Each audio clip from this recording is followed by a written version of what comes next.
మనం ఎక్కువ ఏడుస్తా కూర్చున్నా, బాధలో ఉన్నా చూసే వాళ్ళకి లోకువ అండి. నవ్వుతా ఉంటే ఏముండదు. సపోజ్ ఎగ్జాంపుల్ ఒక మాట చెప్పనా అండి? మనం మనతో ఎవరన్నా గొడవ పడ్డారనుకోండి, వాళ్ళని పట్టించుకోకుండా వాళ్ళ ముందే మనం నవ్వుతా తిరిగితే, అసలు వాళ్ళకెక్కడో కాలిపోయిద్దనమాట. ఎంత ఈర్ష్యగా ఉంటారో. మనము అంటే వాళ్ళు మనల్ని ఎన్ని మాటలన్నా సో, వాళ్ళనుకుంటారు మనం దీన్ని ఎన్నన్నా గూడా ఇది ఎలా నవ్వుతా ఉంటుంది అని చెప్పి, వాళ్ళు ఓర్చుకోలేరు. ఓర్వలేరనమాట. సో, వాళ్ళకు కాలిపోతా ఉంటది. ఆ ఒక్క ఎగ్జాంపుల్ చాలు. మనం సైలెంట్‌గా ఉంటే, మన మనం హ్యాపీనెస్‌గా ఉన్నట్టు నటిచ్చినా చాలు. హ్యాపీనెస్‌గానే ఉండక్కర్లా. వాళ్ళ ముందు మనం హ్యాపీగా ఉన్నట్టు తిరిగినా చాలు.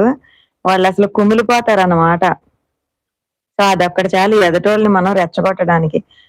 వాళ్ళు గొడవ పడుతున్నారు కదా అని మనము గొడవ పడి, వాళ్ళతో పోటీగా నిలబడక్కర్లేదు. వాళ్ళని వాళ్ళకి మనశ్శాంతి లేకుండా చెయ్యాలంటే వాళ్ళ ముందు మనం హ్యాపీగుంటే చాలు. వాళ్ళకి ఆటోమేటిక్‌గా మనశ్శాంతనేది పోతుంది.